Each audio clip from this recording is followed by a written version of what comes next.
Chris and Lisa Bolt in the Serenity, Tish and Tom Patton in the Vantion, and Gina and Bob Martindale in the Taj.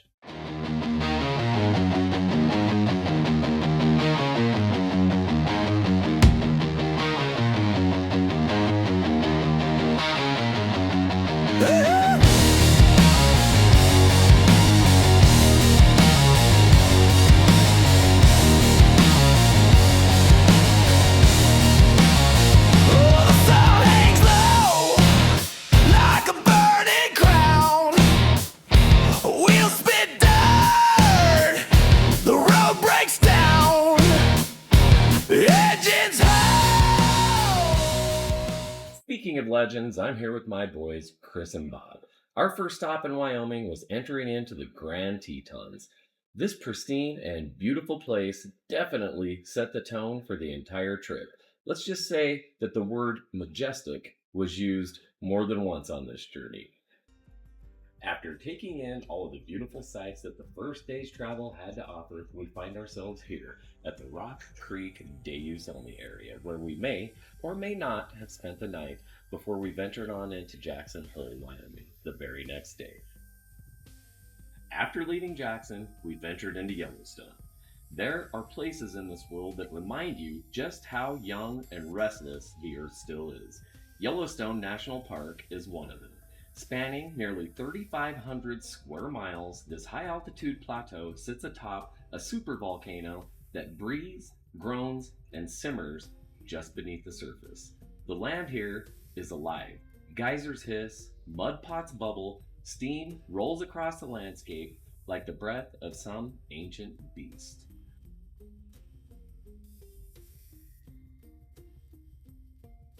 Old Faithful, the park's most famous geyser, earned its name from the way it erupts with stunning regularity every 90 minutes or so, give or take. Launching boiling water over 100 feet into the air, it's nature on a schedule, but don't let that fool you. The power underneath is anything but predictable.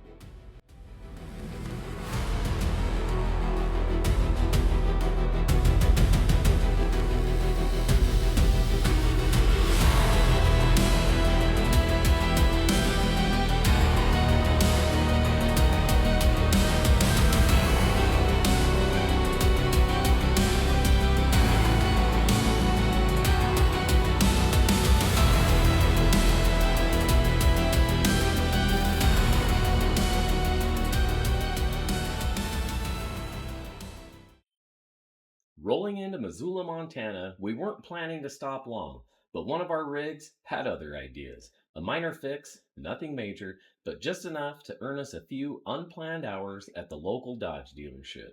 And as it turns out, a little hiccup gave us a window into something you don't always catch on a trip like this, the heartbeat of a place.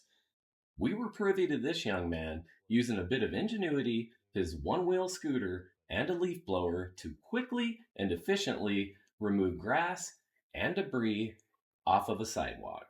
Montana, it sure seems like you're raising them right. We did get the opportunity that evening to take a dip in the pool, where some of us nearly got kidnapped by some elderly women looking to have some fun. After a restful night under the Montana stars, we find ourselves in Coeur d'Alene, Idaho. If you've never heard of it, or if you've never been here, you gotta get here. The place is simply stunning. The next day finds us in our destination state, Oregon. Our first stop, the famous Multnomah Falls.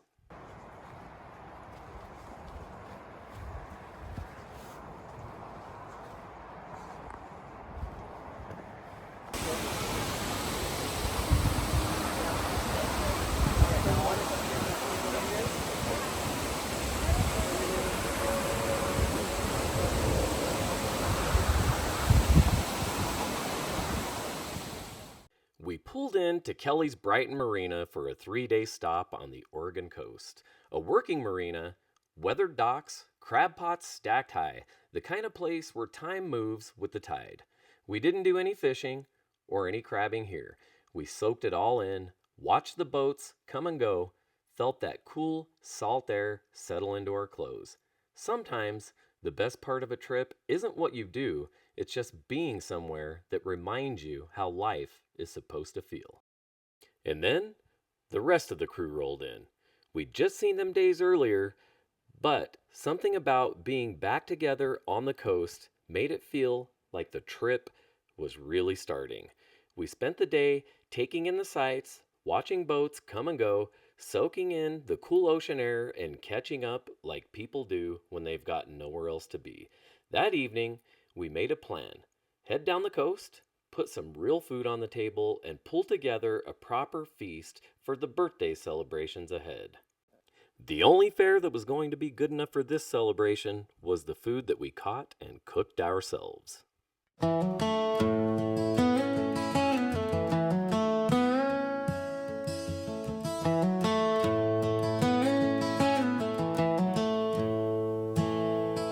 The candles flicker, the cakes aglow. Your laughter's the sweetest sound I know. A dusty old guitar hums soft in my hand, playing for you in this one-man band. Happy birthday, Lisa, this song's for you. Every year's a blessing, every day feels new. We'll dance in the kitchen, spin round the floor. Here's to your smile and 1,000 more.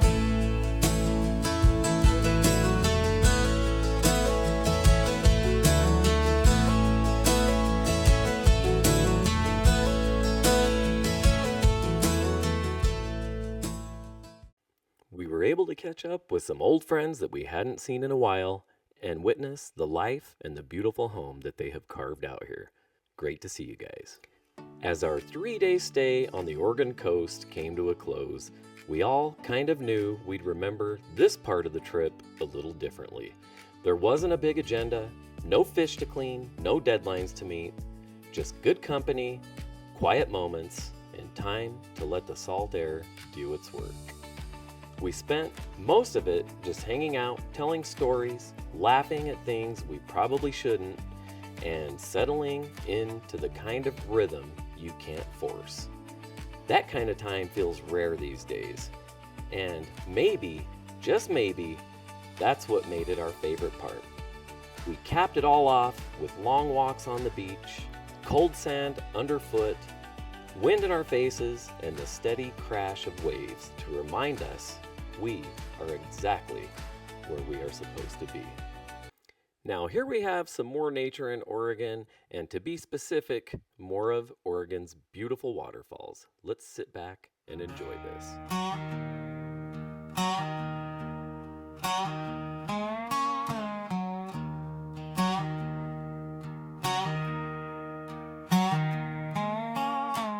Down by the bend where the river turns black, the air so thick feels like it might crack. A sound like thunder, but it ain't the sky. It's the falls pouring hard where secrets lie. Whiskey falls and it don't run dry. Cleans your sins, but it burns your pride. You can shout, you can cry, you can try to stand tall, but nothing cuts deeper than those whiskey falls.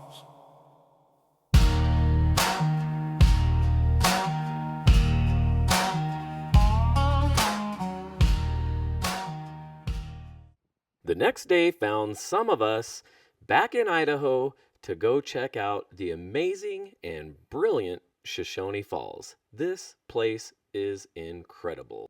The other part of our group, which consisted of my wife and myself, decided to head to Reno and see what the slot machines had to offer. I can tell you this, on our way back to meet our friends in Utah, our pockets were flatter than these Bonneville salt flats. Do not gamble. We met back up with our friends at Utah Lake State Park, one of those quiet places where the pace slows down whether it's meant to or not. The dogs were able to stretch their legs, noses to the wind, happy just to be moving with space all around them. We walked to the lake as the sun started to dip down, casting long shadows across the water. It wasn't a big moment, not loud or dramatic, but that soft kind of evening where everyone's a little quieter, a little more content. That's the kind you remember. The kind where the sunset doesn't feel like an ending, just a pause before the next good thing begins. The day started like they all should, with a quiet sunrise, a cup of coffee, and the feeling that something good was ahead. By that afternoon, we found ourselves in Moab, Utah, Red Rock country, where the landscape feels like it was carved by time itself. The following day, we got to take it all in, towering cliffs, twisted canyons, and that deep silence you only find in wide open country. We capped it off with a side-by-side ride through the backcountry, kicking up dust, winding our way through the terrain that feels more like Mars than Earth. Sometimes a single day out here reminds you just how wild and beautiful the West still is.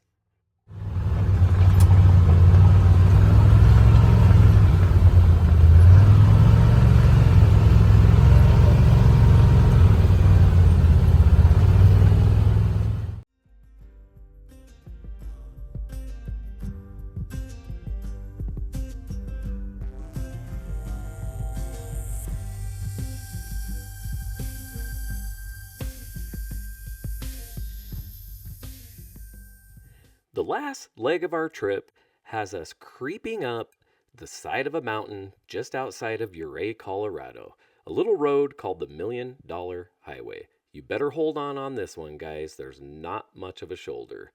We spent the night in an old mining town up on top of the pass called Ironton. As an amateur prospector myself, trust me, I get it. I love digging in the dirt.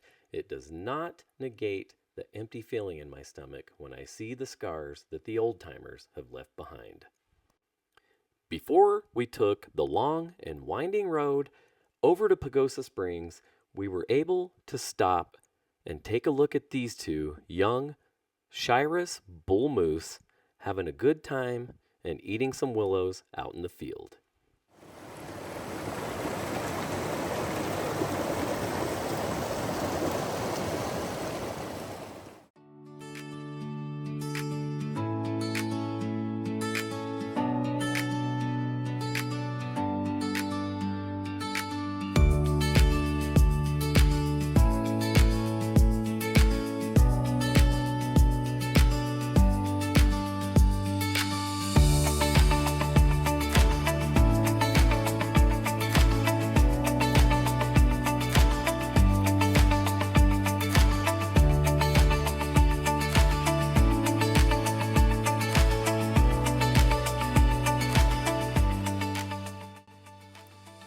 On the road, it's funny how fast it goes and how full it feels. We covered a lot of ground, but more than that, we shared time. Good people, quiet mornings, belly laughs, sunsets, and places that remind you what really matters. It's easy to get caught up in the rush of life. Trips like this slow it all down just enough to see it clearly, and for that, I am grateful. Thanks for coming along with us. Until next time.